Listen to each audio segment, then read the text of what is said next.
നമസ്കാരം. ഈ വീഡിയോയിൽ ഡിസ്കസ് ചെയ്യാൻ പോകുന്നത് 9ാം ക്ലാസ്സിലെ സോഷ്യൽ സയൻസ് ടെക്സ്റ്റ് ബുക്കിലെ 8ാമത്തെ ചാപ്റ്റർ തീരങ്ങളിലൂടെ. ലക്ഷദ്വീപുകളുടെയും ആൻഡമാൻ നിക്കോബാർ ദ്വീപുകളുടെയും തീരങ്ങൾ ഉൾപ്പെടെ ഇന്ത്യക്ക് ഏകദേശം 7517 കിലോമീറ്റർ നീളത്തിൽ തീരദേശമുണ്ട്. ഇന്ത്യയിലെ ഭൂപ്രകൃതി വിഭാഗങ്ങളിലൊന്നായ തീരസമതലം ഏറെ ജനനിബിഡമാണ്. ജനവാസത്തിന് അനുയോജ്യമായ ധാരാളം ഘടകങ്ങൾ ഉള്ളതിനാൽ തന്നെയാണ് ഈ മേഖല ജനനിബിഡമാകുന്നത്. അവ ഏതൊക്കെയാണ്? സമതല ഭൂപ്രകൃതി, അനുയോജ്യമായ കാലാവസ്ഥ, ജലലഭ്യത. സ്ഥാന, ഭൂപ്രകൃതി സവിശേഷതകൾ എന്നിവയുടെ അടിസ്ഥാനത്തിൽ ഇന്ത്യൻ തീരസമതലത്തെ രണ്ടായി തിരിക്കാം. 1. പടിഞ്ഞാറൻ തീരസമതലം, 2. കിഴക്കൻ തീരസമതലം. ആദ്യം പടിഞ്ഞാറൻ തീരസമതലം എന്താണെന്ന് നോക്കാം. ഉപദ്വീപീയ പീഠഭൂമിക്കും അറബിക്കടലിനും ഇടയിൽ സ്ഥിതി ചെയ്യുന്ന ഇടുങ്ങിയ ഭൂപ്രദേശമാണ് പടിഞ്ഞാറൻ തീരസമതലം. ഗുജറാത്തിലെ കച്ച് മുതൽ കന്യാകുമാരി വരെ ഏകദേശം 1840 കിലോമീറ്റർ നീളത്തിലും 10 കിലോമീറ്ററിനും 15 കിലോമീറ്ററിനും ഇടയിൽ വീതിയിലും കാണപ്പെടുന്നു.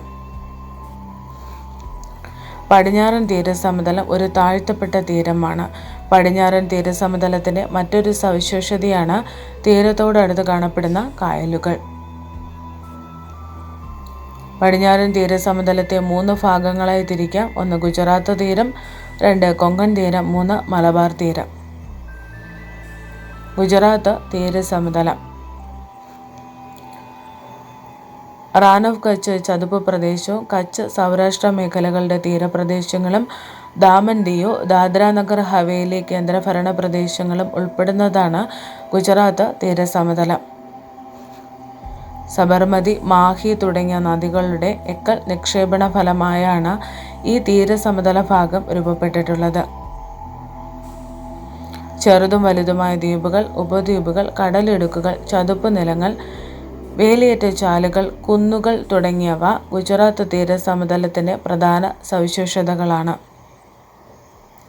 കപ്പലുകളുടെ ശവപ്പറമ്പ് എന്നറിയപ്പെടുന്ന അലാങ് കടൽ തീരവും പരുത്തിത്തുണി വ്യവസായ കേന്ദ്രങ്ങളായ സൂററ്റും വഡോദരയും മത്സ്യബന്ധന ഹാർബറായ വരാഖലും ചരിത്ര പ്രാധാന്യമുള്ള ദണ്ഡി കടപ്പുറവും നിരവധിയായ ഉപ്പുപാടങ്ങളുമെല്ലാം ഗുജറാത്ത് തീരസമതലത്തിൻ്റെ പ്രത്യേകതകളാണ്.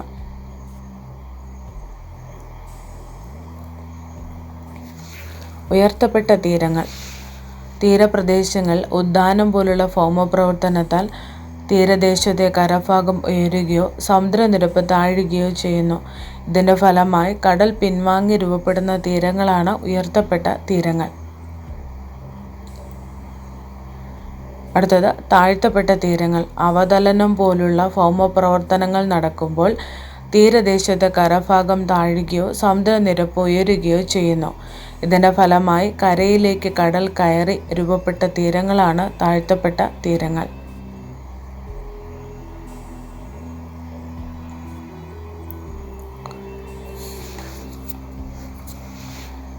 റാൻ ഓഫ് കച്ച്. ഇന്ത്യ പാക് അതിർത്തി പ്രദേശമായ കച്ചിലെ ഒരു ലവണ ചതുപ്പ് നിലമാണ് റാൻ ഓഫ് കച്ച്. ഗുജറാത്തി ഭാഷയിൽ റാൻ എന്നാൽ മരുഭൂമി എന്നാണ് അർത്ഥം. മഴക്കാലങ്ങളിൽ വെള്ളക്കെട്ടുകളായി രൂപപ്പെടുന്നവ മഴ മാറുന്നതോടെ വരണ്ട ലവണ മരുഭൂമി പ്രദേശമായി മാറുന്നു. വെളുത്ത ഉപ്പുമണൽ നിറഞ്ഞ റാൻ ഓഫ് കച്ച് ഒരു ലവണ മരുഭൂമിയാണ്. ഏകദേശം 26,000 ചതുരശ്ര കിലോമീറ്റർ വിസ്തൃതിയുള്ള റാൻ ഓഫ് കച്ചിന് ഗ്രേറ്റർ റാൻ, ലിറ്റിൽ റാൻ എന്നിങ്ങനെ 2 ഭാഗങ്ങളുണ്ട്. നവംബർ മുതൽ ഫെബ്രുവരി വരെ നീണ്ടു നിൽക്കുന്ന റാൻ ഉത്സവം ഇവിടുത്തെ പ്രധാന ആഘോഷമാണ്. അടുത്തത് കൊങ്കൺ തീരം. ഗുജറാത്ത് തീരസമതലത്തിന് തെക്ക് ദമൻ മുതൽ ഗോവ വരെ വ്യാപിച്ചിരിക്കുന്ന തീരസമതലമാണ് കൊങ്കൺ തീരം. നീളം ഏകദേശം 500 കിലോമീറ്റർ. പശ്ചിമഘട്ട മലനിരകൾ കൊങ്കൺ തീരത്തിന് സമാന്തരമായി സ്ഥിതി ചെയ്യുന്നതിനാൽ ഇവിടെ തീരസമതലം ഇടുങ്ങിയതാണ്. കൊങ്കൺ തീരത്തിൻ്റെ വടക്കുഭാഗം മണൽ നിറഞ്ഞ തീരങ്ങളും തെക്കുഭാഗം പാറക്കൂട്ടങ്ങൾ നിറഞ്ഞ തീരവുമാണ്. ക്ലിഫുകൾ, ദ്വീപുകൾ, ബീച്ചുകൾ തുടങ്ങിയ തീരദേശ ഭൂരൂപങ്ങൾ ഇവിടെ കാണപ്പെടുന്നു. ഇന്ത്യയിലെ പ്രധാന വിനോദസഞ്ചാര കേന്ദ്രമായ ഗോവ കൊങ്കൺ തീരത്തിന്റെ ഭാഗമാണ്. ഇവിടെ ധാരാളം ബീച്ചുകളുണ്ട്. ധാരാളം മഴ ലഭിക്കുന്ന ആർദ്ര കാലാവസ്ഥ കൊങ്കൺ തീരസമതലത്തെ ജൈവ വൈവിധ്യ സമ്പന്നമാക്കുന്നു. നവശേവ, മോർമുഗാവോ തുടങ്ങി പ്രകൃതിദത്ത തുറമുഖങ്ങളും മാൽപേ മത്സ്യബന്ധന ഹാർബറും കപ്പൽ നിർമ്മാണശാലകളും ടൂറിസം കേന്ദ്രങ്ങളും വ്യവസായ കേന്ദ്രങ്ങളുമെല്ലാം കൊങ്കൺ തീരത്തെ സാമ്പത്തിക പ്രവർത്തനങ്ങളാൽ സക്രിയമായ ഒരു മേഖലയാക്കി മാറ്റുന്നു.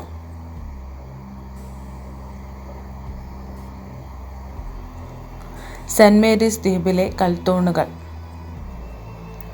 കർണാടകയിലെ ഉടുപ്പി ജില്ലയിൽ മാൽപേ തീരത്ത് നിന്നും മാറി കടലിലായി സ്ഥിതി ചെയ്യുന്ന ജനവാസമില്ലാത്ത ചെറു ദ്വീപാണ് സെന്റ് മേരീസ് ദ്വീപ്. ദ്വീപ് നിറയെ ഷഡ്ഭുജം ആകൃതിയിലുള്ള കൽത്തൂണുകൾ പോലുള്ള പാറക്കൂട്ടങ്ങളാണ്. ഏകദേശം 88 ദശലക്ഷം വർഷങ്ങൾക്ക് മുമ്പ് സംഭവിച്ച അഗ്നിപർവ്വത സ്ഫോടനത്തിലൂടെ പുറത്തുവന്ന ലാവ തണുത്തുറഞ്ഞ് രൂപപ്പെട്ടവയാണ് ഇവ.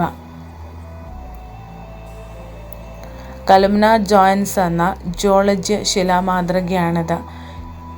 ഇതൊരു പ്രധാന വിനോദസഞ്ചാര കേന്ദ്രം കൂടിയാണ്.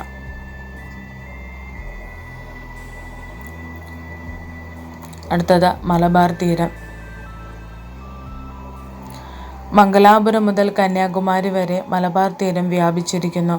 ദൈർഘ്യം ഏകദേശം 580 കിലോമീറ്റർ. കൊങ്കൺ തീരത്തേക്കാൾ വീതി കൂടുതലാണ് മലബാർ തീരത്തിന്. ക്ലിഫുകൾ, കടൽ സ്തംഭങ്ങൾ, ബീച്ചുകൾ, അഴിമുഖങ്ങൾ, പൊഴികൾ തുടങ്ങി നിരവധി ഭൂരൂപങ്ങൾ മലബാർ തീരത്ത് കാണാം. മലബാർ തീരത്തെ മറ്റൊരു സവിശേഷത കായലുകളാണ്. വേമ്പനാട്ട് കായൽ ഇതിൽ പ്രധാനമാണ്. ഇവിടെ കായലുകളും തടാകങ്ങളും കനാലുകൾ വഴി ബന്ധിപ്പിച്ച് ജലഗതാഗതം സാധ്യമാക്കുന്നു. ഇന്ത്യയിലെ പ്രധാന ദേശീയപാതകളിലൊന്നായ ദേശീയ ജലപാത 3 കോട്ടപ്പുറം മുതൽ കൊല്ലം വരെ ജലഗതാഗതം സാധ്യമാക്കുന്നു. വർക്കല, ഏഴിമൽ, ബേക്കൽ തുടങ്ങിയ പ്രദേശങ്ങളിൽ തീരങ്ങൾ ഉയർന്നു കാണപ്പെടുന്നു. ഇവിടെ ക്ലിഫ് പോലുള്ള ഭൂരൂപങ്ങളും കാണാം. മുഴുപ്പിലങ്ങാട്, ചാവക്കാട്, കോവളം തുടങ്ങിയ ബീച്ചുകൾ ധാരാളം വിനോദസഞ്ചാരികളെ ആകർഷിക്കുന്നവയാണ്. പൊതുവെ തീരദേശത്തെ തണ്ണീർത്തടങ്ങളും കായലുകളും ദേശാടന പക്ഷികളുടെ പ്രജനന കേന്ദ്രങ്ങളാണ്. കടലുണ്ടി, കുമരകം, പാതിരാമണൽ തുടങ്ങിയ പക്ഷിസങ്കേതങ്ങൾ ദേശാടന പക്ഷികൾക്ക് സംരക്ഷണം നൽകുന്ന ഇടങ്ങളാണ്. നാഞ്ചിനാടും കുട്ടനാടും കോൾനിലങ്ങളും അടങ്ങുന്ന നെല്ലറകളും നീണ്ടകര, മുനമ്പ്, പൊന്നാനി, ബേപ്പൂർ തുടങ്ങിയ മത്സ്യബന്ധന ഹാർബറുകളും തീരദേശ ജനതയുടെ സാമ്പത്തിക പ്രവർത്തന കേന്ദ്രങ്ങളാണ്.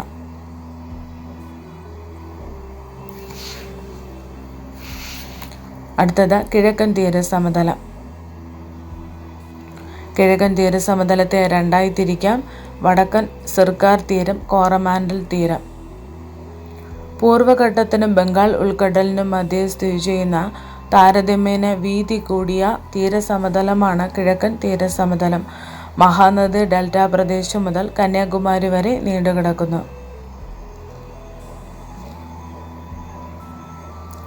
മഹാനദി, കൃഷ്ണ, ഗോദാവരി, കാവേരി തുടങ്ങിയ ഉപദ്വീപീയ നദികളുടെ നിക്ഷേപണ പ്രക്രിയയുടെ ഫലമായി രൂപപ്പെട്ടതാണ് കിഴക്കൻ തീരസമതലം. ഇതൊരു ഉയർത്തപ്പെട്ട തീരമാണ്.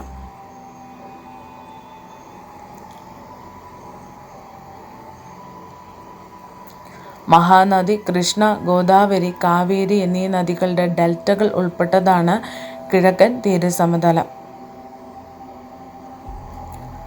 വടക്കൻ സർക്കാർ തീരം. മഹാനദി ഡെൽറ്റ മുതൽ കൃഷ്ണ ഡെൽറ്റ വരെ വ്യാപിച്ചിരിക്കുന്ന തീര സമതല ഭാഗമാണ് വടക്കൻ സർക്കാർ തീരം. ഒഡീഷ, ആന്ധ്രാപ്രദേശ് എന്നീ സംസ്ഥാനങ്ങളുടെ തീരദേശം ഇതിൽ ഉൾപ്പെടുന്നു. ഒഡീഷയിൽ ഇത് ഉത്കൽ സമതലം എന്നറിയപ്പെടുന്നു. ആന്ധ്രാപ്രദേശിൽ ആന്ധ്ര സമതലമെന്നും അറിയപ്പെടുന്നു. മുഖ്യമായും മഹാനദി, ഗോദാവരി, കൃഷ്ണ എന്നീ നദികളുടെ ഡെൽറ്റ നിക്ഷേപങ്ങൾ ഉൾപ്പെട്ടതാണ് ഈ സമതല ഭാഗം. മഹാനദി ഡെൽറ്റയ്ക്ക് തെക്കായി സ്ഥിതി ചെയ്യുന്ന ചിൽക്ക തടാകം ഇന്ത്യയിലെ വലിയ തടാകങ്ങളിൽ പ്രധാനപ്പെട്ടതാണ്. ആന്ധ്രയിലെ കൊല്ലേരു തടാകമാണ് കിഴക്കൻ തീരത്തെ മറ്റൊരു തടാകം. പശ്ചിമ തീരത്തെ അപേക്ഷിച്ച് കിഴക്കൻ തീരത്ത് തുറമുഖങ്ങൾ കുറവാണ്. വിശാഖപട്ടണവും മസൂലിപട്ടണവുമാണ് കിഴക്കൻ തീരത്തെ പ്രധാന തുറമുഖങ്ങൾ. ശ്രീകാകുളം, ഈസ്റ്റ് ഗോദാവരി, വെസ്റ്റ് ഗോദാവരി തുടങ്ങിയ നെല്ലറകളും വിശാഖപട്ടണം, മസൂലിപട്ടണം തുടങ്ങിയ മത്സ്യബന്ധന തുറമുഖങ്ങളും തീരജനതയുടെ സാമ്പത്തിക പ്രവർത്തനങ്ങളുടെ കേന്ദ്രങ്ങളായി നിലനിൽക്കുന്നു.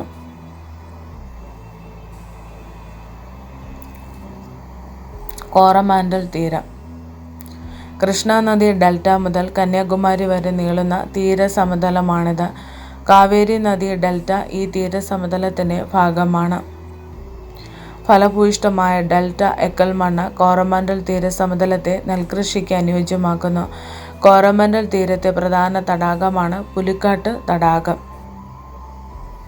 പുലിക്കാട്ട് തടാകത്തിന്റെ തീരത്താണ് ഇന്ത്യയുടെ റോക്കറ്റ് വിക്ഷേപണ കേന്ദ്രമായ ശ്രീഹരിക്കോട്ട സ്ഥിതി ചെയ്യുന്നത്. പുലിക്കാട്ട് തടാകം, പോയിന്റ് കാലിമർ എന്നീ പക്ഷി സങ്കേതങ്ങൾ, പിച്ചാവരം, കണ്ടൽക്കാടുകൾ തുടങ്ങിയവ ഈ തീരസമതലത്തിലെ ജൈവ വൈവിധ്യ സംരക്ഷണ കേന്ദ്രങ്ങളാണ്. കോറമാൻഡൽ തീരത്തെ പ്രധാന മത്സ്യബന്ധന ഹാർബറുകളാണ് നാഗപട്ടണം, കടലൂർ എന്നിവ.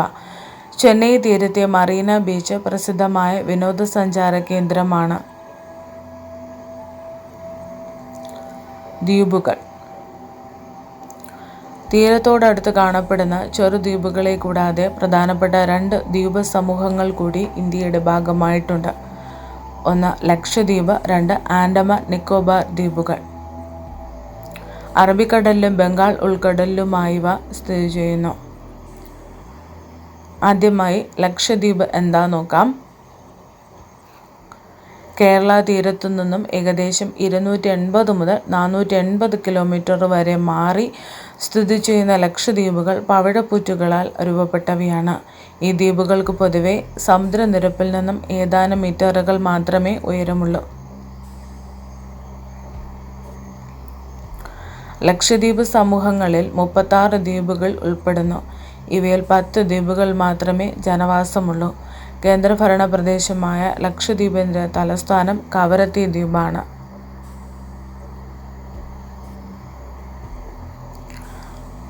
ആന്ത്രോത്ത് ദ്വീപാണ് ലക്ഷദ്വീപ് സമൂഹങ്ങൾ ഏറ്റവും വലുത്. പവിഴജന്യ മണൽ ബീച്ചുകളും ലഗൂണുകളുമാണ് ഇവിടുത്തെ പ്രധാന സവിശേഷതകൾ.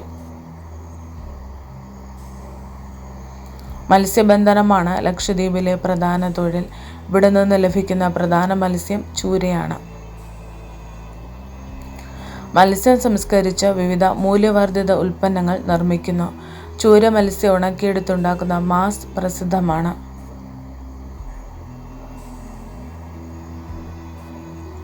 തെങ്ങാണ് പ്രധാന കാർഷിക വിള.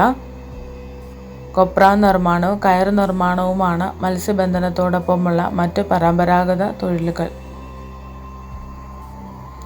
ലഗൂണുകൾ, ബീച്ചുകൾ, പവിഴപ്പുറ്റുകൾ എന്നിവയെല്ലാം പ്രയോജനപ്പെടുത്തി അനുദിനം വികസിക്കുന്ന വിനോദസഞ്ചാരം ഇവിടുത്തെ ഒരു ആധുനിക തൊഴിൽ മേഖലയാണ്.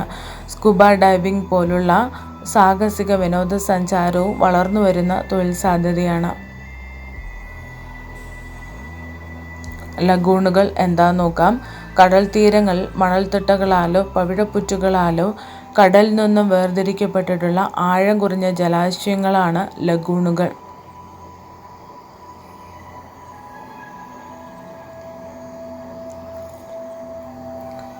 പവിഴദ്വീപുകൾ കോറൽ പോളിപ്പുകൾ എന്നറിയപ്പെടുന്ന സൂക്ഷ്മജീവികളുടെ മൃതാവശിഷ്ടങ്ങൾ അടിഞ്ഞുകൂടിയാണ് പവിഴപ്പുറ്റുകൾ രൂപം കൊള്ളുന്നത്. കോറലുകളുടെ സ്രവമായ കാൽഷ്യം കാർബണേറ്റ് ആണ് പവിഴപ്പുറ്റുകൾ രൂപപ്പെടുന്നതിന് സഹായിക്കുന്നത്. പവിഴപ്പുറ്റുകൾ രൂപപ്പെടുന്നതിന് 100 കണക്കിന് വർഷങ്ങളെടുക്കും. കടൽ നിരപ്പിന് മുകളിൽ ഉയർന്നു നിൽക്കുന്ന പർവ്വതതലപ്പുകളിൽ പവിഴപ്പുറ്റുകൾ വളർന്നാണ് പവിഴദ്വീപുകൾ ഉണ്ടാകുന്നത്. ജീവനുള്ള കോറൽ പോളിപ്പുകൾ ഓറഞ്ച്, മഞ്ഞ എന്നിങ്ങനെ വിവിധ വർണ്ണങ്ങളിൽ കാണപ്പെടുന്നു. വിവിധ മത്സ്യങ്ങളുടെയും സമുദ്രജീവികളുടെയും ആവാസ കേന്ദ്രമാണ് പവിഴപ്പുറ്റുകൾ. ഉഷ്ണമേഖലയിൽ തീരത്തോട് ചേർന്ന് തെളിഞ്ഞ ജലമുള്ള താരതമ്യേന ആഴം കുറഞ്ഞ കടലുകളിലാണ് പവിഴപ്പുറ്റുകൾ വളരുന്നത്. ഇന്ത്യയിൽ ലക്ഷദ്വീപിനെ കൂടാതെ ഗുജറാത്തിലെ ഗൾഫ് ഓഫ് കച്ച്, തമിഴ്നാട്ടിലെ ഗൾഫ് ഓഫ് മന്നാർ, ആൻഡമാൻ നിക്കോബാർ ദ്വീപുകൾ എന്നിവിടങ്ങളിൽ പവിഴപ്പുറ്റുകൾ കാണപ്പെടുന്നു. ആൻഡമാൻ നിക്കോബാർ ദ്വീപുകൾ. ബംഗാൾ ഉൾക്കടലിലാണ് ആൻഡമാൻ നിക്കോബാർ ദ്വീപുകൾ സ്ഥിതി ചെയ്യുന്നത്. ഇവ അഗ്നിപർവ്വതജന്യ ദ്വീപുകളാണ്. ആൻഡമാൻ നിക്കോബാർ ദ്വീപ സമൂഹത്തെ ആൻഡമാൻ ദ്വീപുകൾ, നിക്കോബാർ ദ്വീപുകൾ എന്നിങ്ങനെ വേർതിരിക്കുന്ന കടൽഭാഗം 10° ചാനൽ എന്നാണ് അറിയപ്പെടുന്നത്. ഇന്ത്യയിലെ ഏക സജീവ അഗ്നിപർവ്വതമായ ബാരൻ ദ്വീപ് നിക്കോബാർ ദ്വീപ സമൂഹത്തിൽ ഉൾപ്പെടുന്നു. ഏകദേശം 572 ചെറുതും വലുതുമായ ദ്വീപുകൾ ഉള്ളതിൽ 38 ദ്വീപുകളിലാണ് ജനവാസമുള്ളത്. മിക്ക ദ്വീപുകളിലും തദ്ദേശീയ ഗോത്രജനവിഭാഗമാണ് അധിവസിക്കുന്നത്.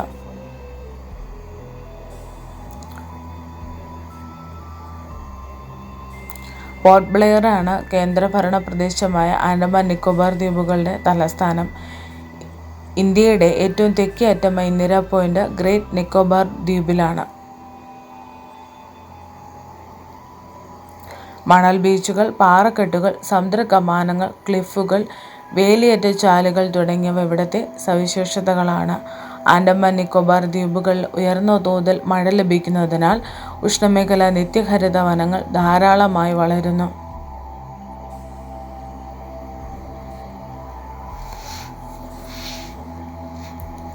പവിഴപ്പുറ്റുകളും ബീച്ചുകളും ചുണ്ണാമ്പുകൽ ഗുഹകളുമെല്ലാമുള്ള ആൻഡമാൻ നിക്കോബാർ ദ്വീപുകൾ ഒരു പ്രധാന വിനോദസഞ്ചാര കേന്ദ്രമാണ്. തിരമാലകളുടെ അപരദന നിക്ഷേപണ പ്രവർത്തനങ്ങൾ വഴി രൂപപ്പെടുന്ന ഭൂരൂപങ്ങൾ. തീരപ്രദേശങ്ങളിൽ തിരമാലകളാണ് പ്രധാന ഭൂരൂപീകരണ സഹായികൾ. ഒന്നാമത്തേത് ക്ലിഫുകൾ. സമുദ്രനിരപ്പിൽ നിന്നും ഉയർന്നു നിൽക്കുന്ന ചെങ്കുത്തായ കരഭാഗങ്ങളാണ് ക്ലിഫുകൾ.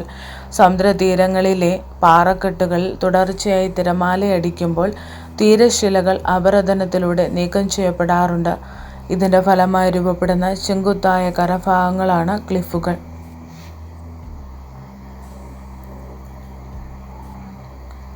അടുത്തത് സമുദ്ര ഗുഹകൾ. തിരമാലകളുടെ അപരദന പ്രക്രിയയുടെ ഫലമായി തീരശിലകളിൽ ചെറുദ്വാരങ്ങൾ രൂപപ്പെട്ടിവ കാലക്രമേണ വലുതായി സമുദ്രഗുഹകളായി രൂപപ്പെടുന്നു.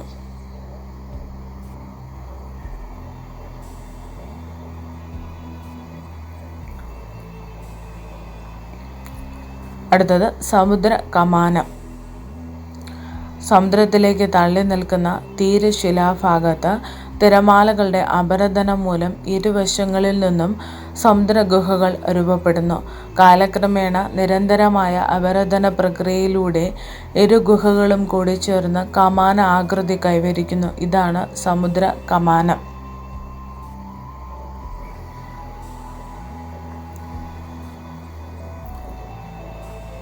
അടുത്തത് സമുദ്ര സ്തംഭങ്ങൾ. സമുദ്ര കമാനങ്ങളുടെ മേൽക്കൂര ഭാഗം തുടർ അപരദനത്തിലൂടെ തകരുമ്പോൾ കടലിലേക്ക് തള്ളി നിൽക്കുന്ന കമാന ഭാഗം തീരത്തുനിന്നും വേർപെട്ട് ഒരു തൂണുപോലെ ബാക്കിയാകുന്നു. ഇവയാണ് സമുദ്ര സ്തംഭങ്ങൾ. തിരമാലകളുടെ പ്രവർത്തന ഫലമായി രൂപപ്പെടുന്ന നിക്ഷേപണ ഭൂരൂപങ്ങൾ.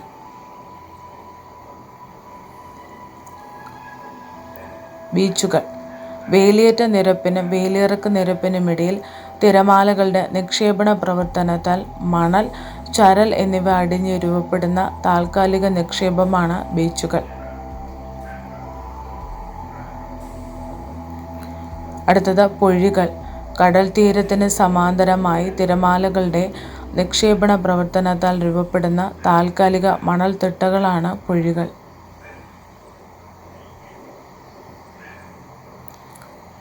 മണൽ നാക്കുകൾ. കരയിൽ നിന്നും കടലിലേക്ക് നീണ്ടു നിൽക്കുന്ന മണൽത്തിട്ടകളാണ് മണൽ നാക്കുകൾ.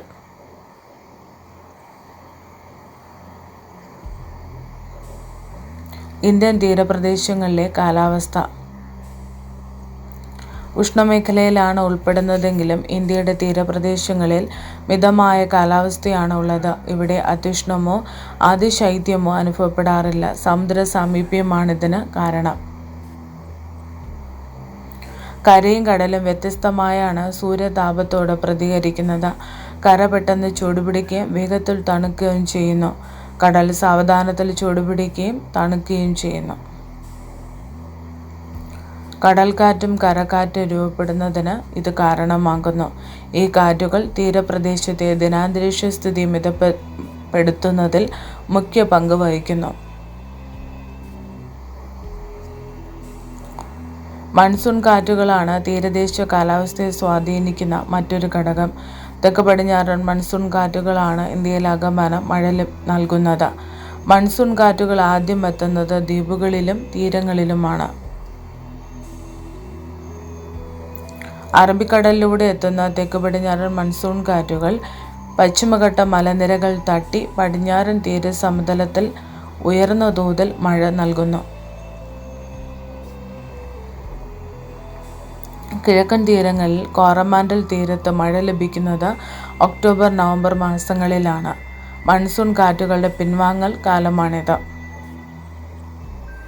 ഈ പിൻവാങ്ങൽ കാലയളവിൽ കേരളത്തിലും മഴ ലഭിക്കുന്നുണ്ട്. ഇതിനെ തുലാവർഷമെന്ന് വിളിക്കുന്നു.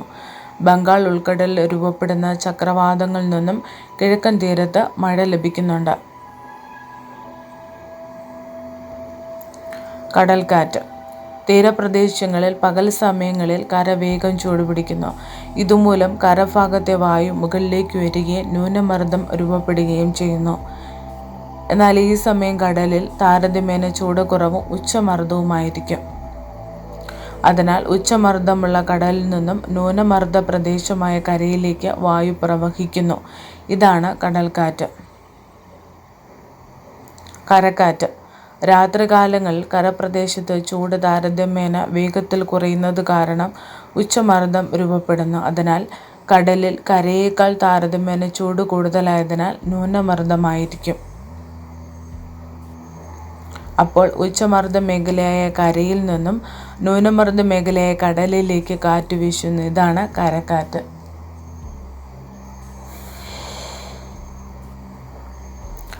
ഇന്ത്യയിലെ കടൽ തീരങ്ങളിലെ മണ്ണ്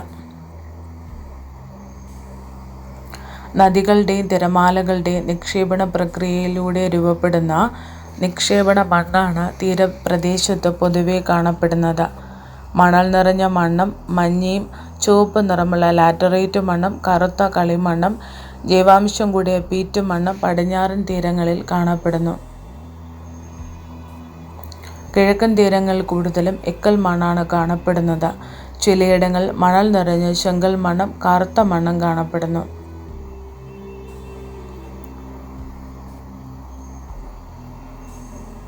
ഗുജറാത്ത് തീരപ്രദേശത്ത് കാണപ്പെടുന്ന മണ്ണിനങ്ങൾ കറുത്ത മണ്ണ്, തീരദേശ എക്കൽ മണ്ണ്, ലവണ മണ്ണ്. കൊങ്കൺ തീരപ്രദേശം കറുത്ത മണ്ണ്, ലാറ്ററൈറ്റ് മണ്ണ്. അടുത്തത് മലബാർ തീരപ്രദേശം. അവിടെ എക്കൽ മണ്ണ്, പീറ്റ് മണ്ണ്. കിഴക്കൻ തീരപ്രദേശം തീരദേശ എക്കൽ മണ്ണ്, ഡെൽറ്റ എക്കൽ മണ്ണ്. ലക്ഷദ്വീപ് പവിഴ മണ്ണ്, ആൻഡമാൻ നിക്കോബാർ ദ്വീപ് സമുദ്രജന്യ മണ്ണ്, എക്കൽ മണ്ണ്. ഇന്ത്യൻ തീരപ്രദേശങ്ങളിലെ സസ്യങ്ങൾ.